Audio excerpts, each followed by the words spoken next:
Hi guys. As you all know, it is final time, and I really wanted to just concentrate on finals this week. So the episode is going to be just me talking for a little while, which is actually pretty much every episode. But this one is going to be much lazier than most. This is just going to be a completely unedited version of me talking. I'm just going to just make this video, shoot it off, and then I'm going to quit. And I'm sorry to do that. I don't usually like to do it. I usually like to just put as much effort into every episode as possible. But sometimes it just happens. And I hate to say that, but it's true. And it won't happen again.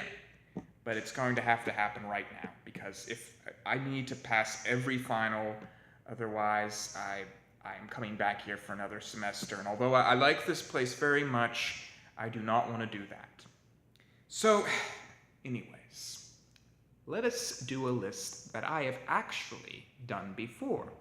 The top 5 novels list. And I know what you all are thinking. Seth, how can you do another top 5 list? You're blowing my mind. This is beyond my comprehension. You never do more than top 5. And that is true. I usually never do more than just 5. But I am also a man of exceptions. Always at least make one exception. And I've decided to just go ahead and make my first list that exception. So yeah, this is going to be the other 5 that would have been on this list. This is basically now a top 10 list. And I was thinking about which books would be perfect, and I realized that there is going to be some eyes rolled watching this. There's going to be some people that are like, that book definitely should not be on the list. That was dumb. And I understand, but these are just my opinions. And also, it doesn't matter. You've seen this show before. There's always going to be disagreements. I'm pretty sure most of you don't consider Phineas and Ferb the greatest television show ever, and that's okay. It probably was The Twilight Zone, but it was my personal pick. So just keep that in mind. Anyways, number 10, The Hunchback of Notre Dame by Victor Hugo. The thing about Victor Hugo is he's such an engaging writer. You know, you pick him up and you just can't stop turning the pages. You want to see what happened, and there's all sorts of twists that you just never see coming, and that's why I love him so much as a writer. And The Hunchback of Notre Dame definitely proved this case. I mean, it's just, you never know what's going to happen next. And it's definitely not like the Disney film with the singing gargoyles and everything. Quasimodo is still, like, a nice guy in the story. It's just, you know, it takes a little while for him to get there, and it's very interesting, the differences between the Disney film and the book, because the book is much more depressing. Now, after reading the book, I'm like, how in God's name did that ever become a Disney film? Yes, it is a very depressing book. I'm not spoiling the ending for you or anything, but just know that it's really depressing. I just want you to know that. You'll be glad I warned you after reading it. Just be aware of that if you do.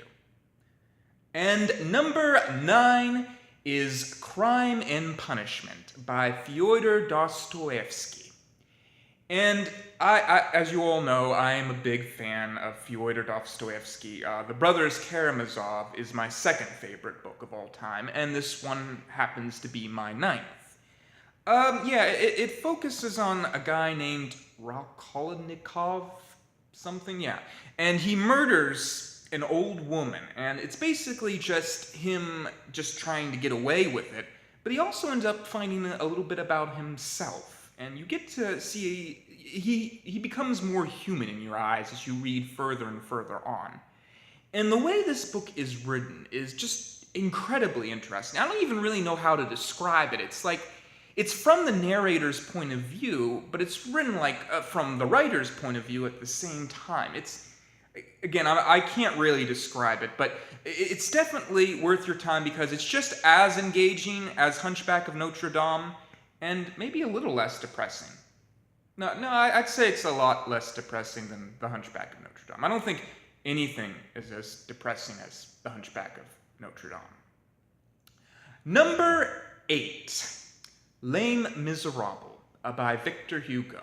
Now, most of you probably know the musical that this is based off of, and I think it's a shame more people haven't read the book, because the book is just a master stroke of art. I mean, just the characters are just so complex and intriguing, and just the whole thing with Jean Valjean, he's going off and trying to reclaim his humanity, after he's been stuck in prison all those years, and he ends up like making it rich and helping out other people. It's just such a beautiful story, and just like The Hunchback of Notre Dame, this book is very engaging, and definitely it's a lot happier than that book. I don't want to stress enough, I'm just going to stress this one more time, The Hunchback of Notre Dame is incredibly depressing, and then we'll move on from that. But yes, it is an even better book than the musical by far. You get more into like the characters and stuff. And for the life of me, I don't know why it wasn't popular when it was written. It was like critically panned. And, I guess it was just like the politics of the day. Apparently a lot of people had trouble with the rebels. They didn't like that, like the kids, the rebels. That was seen as, because there had been rebels in France's history too, and that was usually frowned on. So Victor Hugo could have gotten into some trouble for that. But I don't think the politics matter. It's still a damn good book, and I don't mind admitting that. And number 7, The Count of Monte Cristo. Yeah, there was no doubt that this one was going to be on the list, because unlike the other books, this is one I recommend for you. I don't think you'll have any problem reading this book. And it just concerns this guy who's wrongly accused of a crime, and he goes to prison, and he ends up escaping, and he finds a treasure, and much like Victor Hugo, he just starts to become this other person. He becomes the Count of Monte Cristo. But unlike Jean Valjean, he ends up killing people. That's what he does with his money. He just uses it to just straight up kill everyone.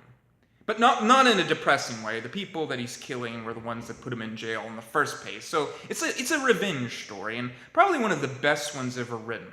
There's this one scene that I really like, actually it's a group of scenes where this guy's like paralyzed, and he communicates by blinking, and it's just a really interesting character dynamic between him and his like translator, and I don't know, there's something that I always remembered, even like as a kid, even though it's not like in many of the books or like any like interpretations of the work, they usually just take the paralyzed man out. But it's a shame, because he's actually a very interesting character in the book, so just thought I'd share that with you all. But anyways, on to number 6, and this is the one that I regret not putting on my top 5 list.